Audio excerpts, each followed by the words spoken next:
Kahapon sa Huwebes Santo, ang diwa ng ating pagdiriwang ay pag-aalaala sa huling hapunang inihanda ni Jesus sa kanyang mga alagad. Kasabay ng pag-aalalang ito, nagdiwang tayo bilang isang pamayanan upang ating malasahan at matikman ang tamis ng ating paglaya sa ating kadubusan sa kasalanan. Subalit ngayong araw na ito, mas nangingibabaw ang katahimikan. Pansamantala tayong nagwakas kahapon sa pamamagitan ng katahimikan. Gayon din sa ating pagsisimula ngayon sa Huwebes Santo, nagsimula tayong walang sinasambit. Nagsimula tayong nakaluhod sapagkat walang saysay ang mga awit. Walang saysay ang anumang papuri na tila baga isang insulto sa Diyos na sa atin manggagaling na siyang tanging dahilan kung bakit napako ang anak ng Diyos. Katahimikan, pagluhod, pagpapatira pa. Sinasamahan natin ang ating mahal na Birhen sa paanan ng krus ng Panginoon. Nahahapis, nalulumbay, subalit patuloy na sumasampalataya, mahigpit na nanalig. Para sa mga napapagod, para sa maraming kaabalahan, ang katahimikan ay isang paraan ng pamamahinga. Para sa maraming pinagdaraanan, ang katahimikan ay isang biyaya. Subalit minsan, ang katahimikan ay isang pasakit din. Pasakit sapagkat sa harap ng pagdurusa, walang sagot sa mga tanong na mapapakinggan. Masakit kapag walang sagot sa bawat tanong natin. Tila baga hindi tayo pinapansin. Kaya nga po ngayong hapon, sa pamamagitan ng katahimikan, dadamahin natin ang sakit ni Jesus. Sasamahan natin si Jesus sa kanyang pagtatanong, bakit mo ako pinabayaan? Sapagkat tila baga mismong ang Ama na natiling tahimik, na natiling walang sagot sa katanungan ng anak habang nakabayubay sa kanyang krus.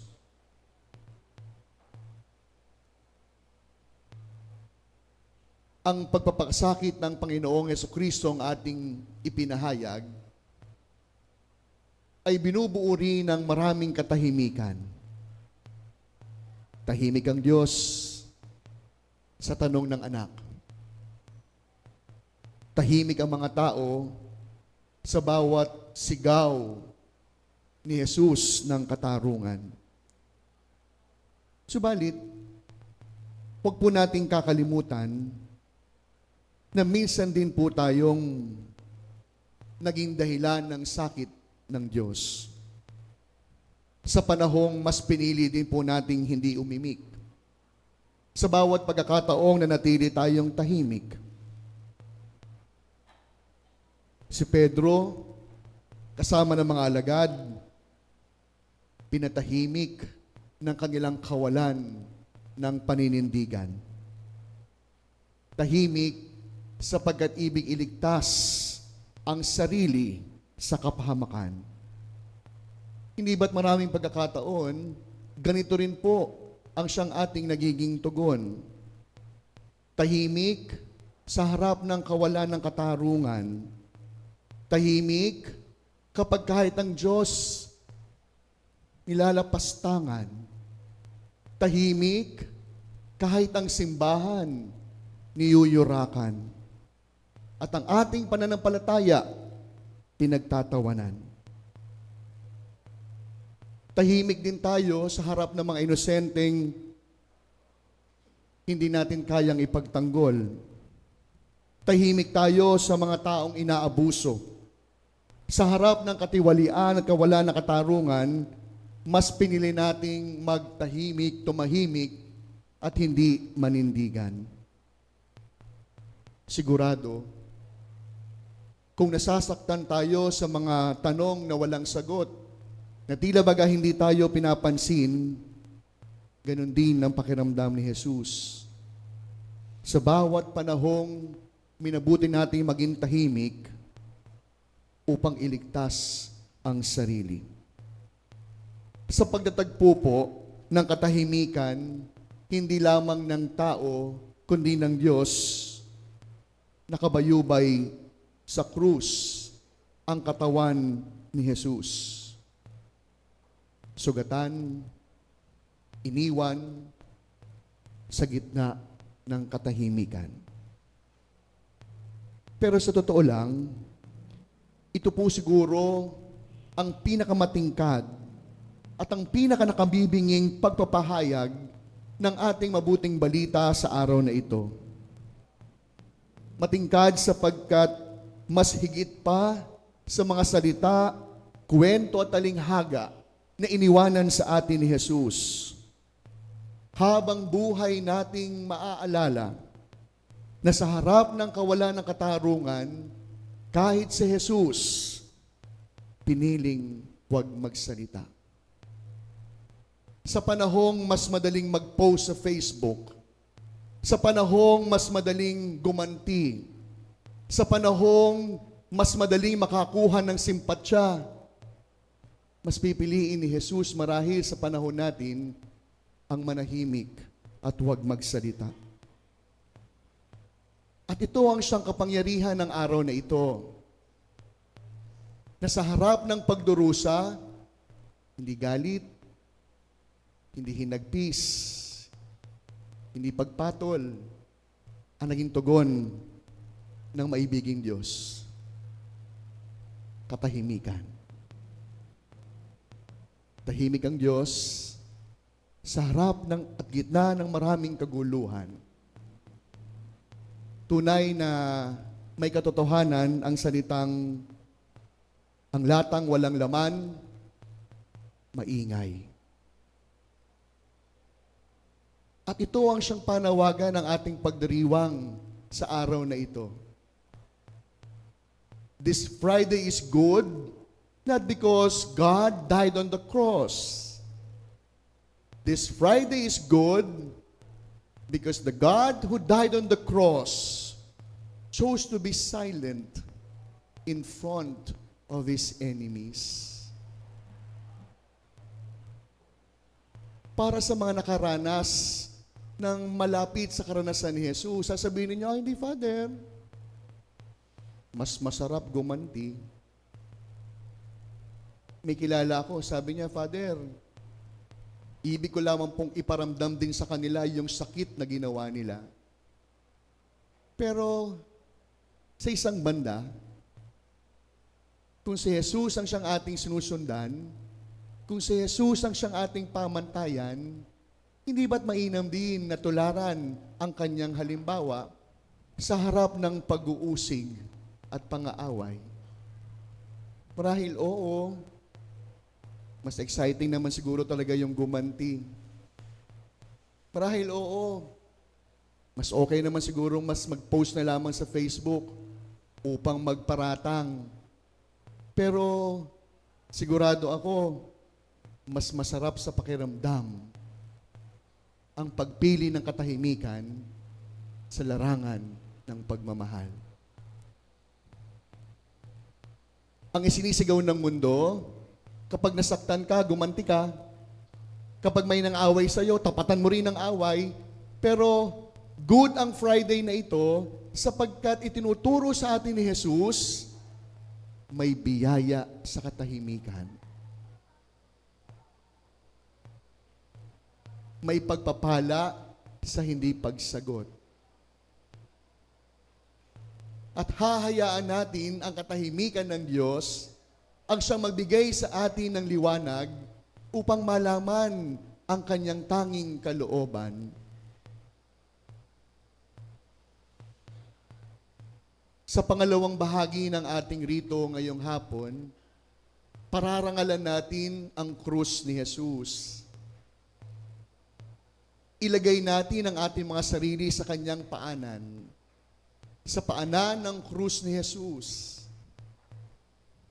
Minsan may nagtanong sa akin, Father, masama po bang magreklamo sa Diyos? Sabi ko, sa ganang alam ko, hindi naman kasalanan. Mas masarap magreklamo sa Diyos. Mas masarap lumapit kay Jesus, ibuhos ang pait at sakit ng kalooban. Pagka kasi minsan, pag sa kapwa ka pa naglabas ng sama ng loob, hindi ka lang ichichismis, ipopost ka pa sa Facebook. Pero sabi ko sa kanya, kapag nagreklamo ka sa Diyos, siguraduhin mong nasa harapan ka ng krusipiho. Siguraduhin mo na kapag magrireklamo ka, nakaluhod ka sa harapan ng krus. Hindi lamang kahoy na krus, kundi yung krus na may Kristo. At sa pagluhod mo sa kanyang harapan, magtatama ang inyong paningin. Lahat ng gusto mong ireklamo, sabihin mo. At sa wari ko, ang mga mata ni Jesus mangungusap. Sasabihin niya, ano bang nirereklamo mo?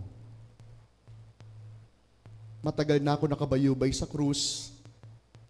Gusto mo palit tayo? Gusto mo ikaw dito? Pero matapos sabihin ni Jesus, o matapos natin sabihin kay Jesus yung ating reklamo, isang bagay yung ating mauunawaan. Ang Diyos na ating pinagrereklamahuhan, ang siyang Diyos din, nakaparehas ang ating pinagdaraanan. And that is the goodness of this Friday. Isang Diyos na batid, alam, ang bawat sakit na ating nararanasan. Hindi natin pwedeng sabihin kay Jesus, hindi niyo po alam ang pinagdaraanan ko. Hindi natin pwedeng sabihin kay Jesus, hindi niyo po naranasan ang aking pinagdaraanan. Kung ikaw ay niloko, pinagdaanan niya ni Jesus. Kung ikaw ay tinalikuran, naramdaman niya ni Jesus. Kung ikaw ay nawala ng isang mahal sa buhay, alam niya ni Jesus. And that is the good on this Friday. The God who is seemingly silent, it is there right on the cross, joining us in our pain. Kaya mamaya po, lahat tayo magkakaroon ng pagkakataon parangalan ng krus ni Jesus. Mamaya po, sa paglapit po ninyo sa krus, sa paghalik sa kanyang sugatang paa at katawan, ilapit din po ninyo ang inyong bawat sugatang kalooban. Pwede ring ibulong kay Jesus ang lahat ng ating reklamo at galit. Isang bagay na titiyak, naunawaan tayo ni Jesus. Alam ni Jesus ang ating bawat sugat. Ramdam ni Jesus ang ating bawat bigat. Kakaiba ang araw na ito, hindi lamang dahil tayo ay nag-fasting, hindi kumain ng karne, nagpinitensya. Kakaiba ang araw na ito, sapagkat sa harap ng pagdurusa, sa harap ng katahimikan,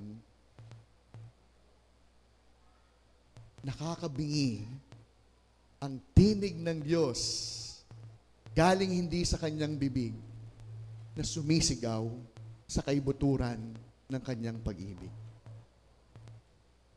tumahimik po tayong sumandali. Balikan po ninyo yung mga pagkakataong naghahanap din po tayo ng sagot. Sa marami nating katanungan, subalit isang Diyos ang humaharap na walang sinasabi. Sa katahimikan ng puso, nawa matagpuan natin ang kalooban ni Jesus. Na kahit nahihirapan, na kahit walang sagot sa kanyang bawat katanungan, isang bagay ang pwede nating panghawakan. Kasama natin ng Diyos. Kapiling natin si Jesus.